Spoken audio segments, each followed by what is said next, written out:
Working in the shop tonight. I've got a boat, a Ford, and a dirt bike. Nothing special. Just some junk that I picked up. So I've got the carburetor off of it. I'm going to clean it the best I can and hopefully get it to start. I got it to kickstart yesterday for like 2 seconds and that was it. So hopefully, when I pulled the carb off, I saw that there's no gas getting into the actual float area. So maybe they were just hung up or something. I'm not sure, but it did start for a second. So hopefully it will run as soon as this is all cleaned up.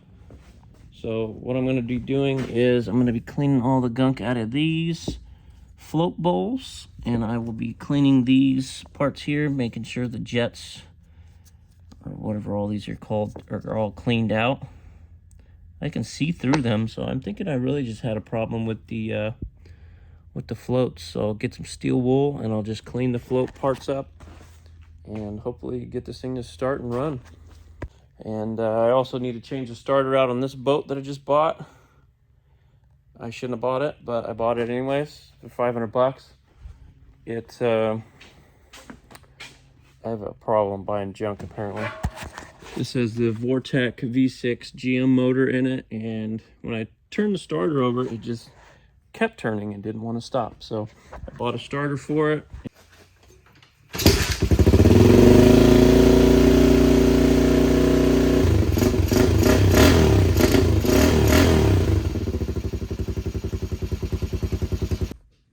Working on this boat that I just bought.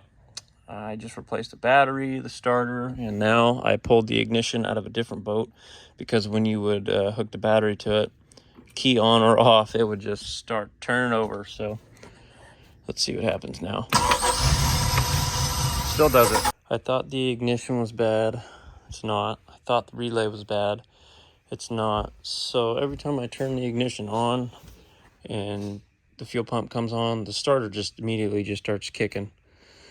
So what I did is I cut this wire, which is tied into the fuel pump there, and I just ran a new wire up to the ignition so I can control the starter without it starting by itself like it was. But somewhere in here there's a wire that's touching it somewhere it shouldn't, so I did away with that.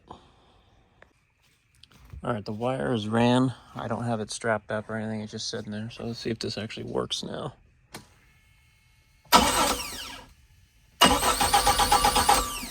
Nice. Working on this Volvo Penta 4.3 liter. I'm changing the water pump on it right now. I just got the backing plate off of it, and all of the fins are pretty much gone. They're all ripped up into the water tube here, so always good to check your stuff here. I've been having some issues with trying to get it to run. I bought a new coil, bought a new distributor, found out that the tack wire was interfering with the coil here. So coil's down there, I cut the tack wire, thing starts and runs. I went to rev it up just a little bit, and all the exhaust bells were just doing this. They were expanding a lot, and there's no exhaust coming out of here. So I'm gonna pull this prop off, and what do we see? Some mice have gotten in there and just made a nest in there. So I gotta get all this stuff out so it can breathe and I can set the timing on this boat. Pull the lower unit off because there's a port here and on the other side that I'm pretty sure some kind of creature has gotten in there and just totally stuffed the exhaust system full of rat mess or mouse nests or whatever. So let's take this lower unit off. All right, I'm gonna drain the lower unit and we're gonna pull it off. Hopefully there's no water mix.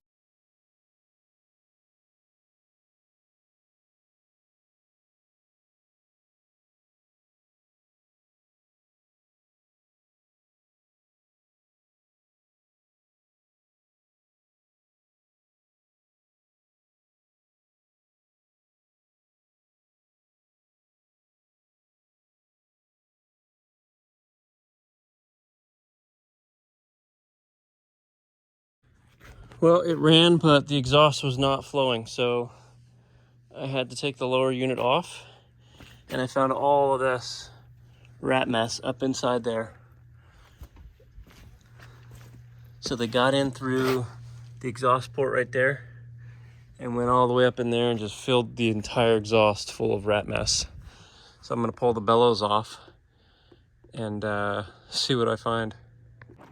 Okay, I got the exhaust boots off, which I'm gonna replace because they're old and I ripped one by overpressurizing the exhaust. So I filled it down there, the exhaust pipe, with water, and nothing was coming out anywhere. So what I did is I disconnected the exhaust boot down here. We could see right up in there, look at all that stuff. Look at all that gunk. I need to pull this out of the way, but kind of not very much room. Look at all that gunk that the rats and mice or whatever have put into the exhaust. It's crazy.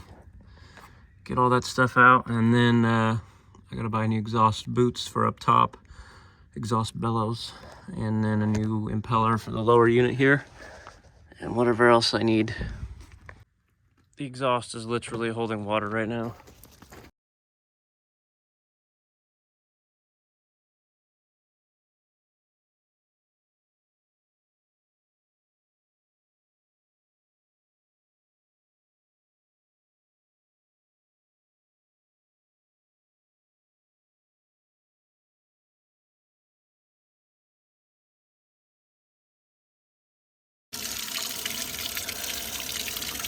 It's flowing like it should. There's so much stuff in there.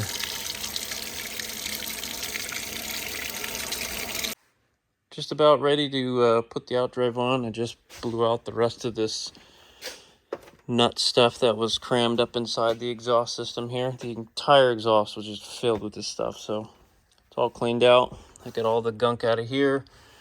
Gonna put it into the put the outdrive lower on, and then we're gonna add some oil to the outdrive, and then I've got to tighten up the exhaust clamp. I actually got to put it back on because it's off, and then clean the boat up hopefully and set timing. That should be it. Well, just as I went to install this, I was like, maybe I should look inside the exhaust system real quick, and glad I did, because there is still a lot of nuts and seeds and whatnot still crammed up in there. All that orange, see, it's everywhere. So I'll blow all that stuff out, and then we'll put this outdrive back on. All right, this is all the stuff that just came out after I blew it out with the air, so I'm gonna keep blowing it out a little bit more. I think that should be it now. Looks pretty clear in there.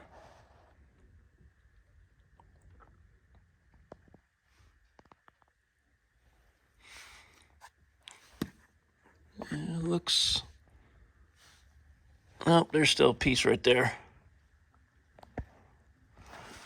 Last piece. All right, I'm about to start the boat. I do not have water hooked to it, and you shouldn't start a boat without water hooked to it, but I did put quite a bit of grease on the new water impeller when I put it in, because I knew I'd be trying to start it without water in it for at least a couple seconds. So let's see if it starts now.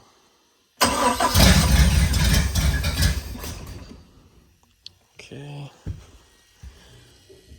We're gonna have to adjust the timing a bit, so.